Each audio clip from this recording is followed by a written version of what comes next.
काफ़ी समय पहले की बात है। एक गांव में एक अंधी बुढ़िया रहती थी। वह गणेश जी की परम भक्त थी। आंखों से भले ही दिखाई नहीं देता था, परंतु वह सुबह शाम गणेश जी की बंदगी में मगन रहती थी। नित्य गणेश जी की प्रतिमा के आगे बैठकर उनकी स्तुति करती, भजन गाती, वह समाधि में लीन रहती थी।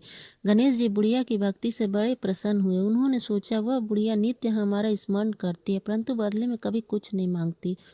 भक्ति का फल तो उसे मिलना ही चाहिए। ऐसा सोचकर गणेश जी एक दिन बुढ़िया के सामने प्रकट हुए। तब बोले, माई, तुम हमारी सच्ची भक्त हो। जिस श्रद्धा व विश्वास से हमारा स्मरण करती हो, हम उससे प्रसन्न हैं। अतः तुम जो वरदान चाहो हमसे मांग सकती हो। बुढ़िया बोली, हे प्रभु, मैं तो आपकी भक्ति प्रेम भाव से करती हूँ। मांगने का तो मैंने कभी सोचा ही नहीं, अतः मुझे कुछ नहीं चाहिए। गणेश जी पुनः बोले, हम वरदान देने के लिए आए हैं। बुढ़िया बोली, हे सर्वेश्वर, मुझे मांगना तो नहीं आता। अगर आप कहे तो मैं कल मांग लूंगी, तब तक मैं अपने बेटे व बहू से भी सलाह मशवरा कर लूंगी। गणेश जी कल आने का वादा करके वापस लौट गए। बुढ़िया का एक पुत्र व एक बहू थे।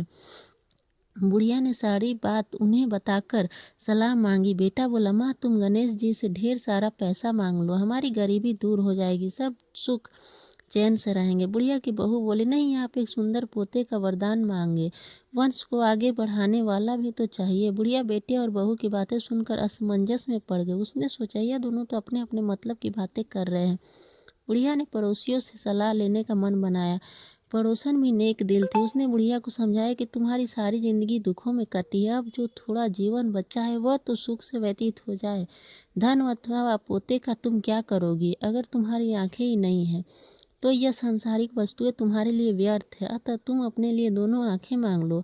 बुढ़िया घर लौट आई। बुढ़िया और भी सोच में पड़ गई। उसने सोचा, कुछ ऐसा मांग लूं जिससे मेरा बेटा बहू सबका भला हो, लेकिन ऐसा क्या हो सकता है? इसी उधेड़ तुन में सारा दिन व्यतीत हो गया। बुढ़िया कभी कुछ मांगने का मन बनाती तो कभी कुछ, परंतु कुछ भी निर्धारित न कर सकी।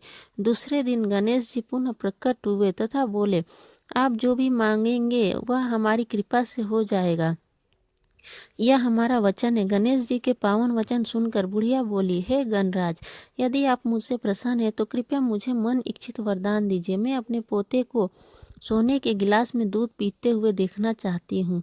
बुढ़िया की बातें सुनकर गणेश जी उसकी सादगी व सरलता पर मुस्कुरा दिए। बोले, तुमने तो मुझे ठग ही लिया। मैंने तुम्हें एक वरदान मांगने के लिए बोला था, परंतु तुमने तो एक वरदान में ही सब कुछ मांग लिया।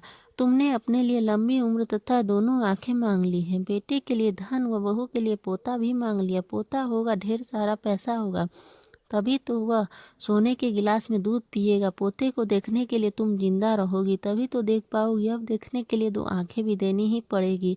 फिर भी वह बोले, जो तुमने मांगा वे सब सत्य होगा। यूं कहकर गणेश जी अंतर्ध्यान हो गए। कुछ समय पाकर गणेश जी की कृपा से बुढ़िया के घर पोता हुआ। बेटे का कारोबार चल निकला तथा बुढ़िया की आंखों की रोशनी वापस लौट आई। बुढ़िया अपने परिवार सहित सुखपूर्वक जीवन व्यतीत करने लगी।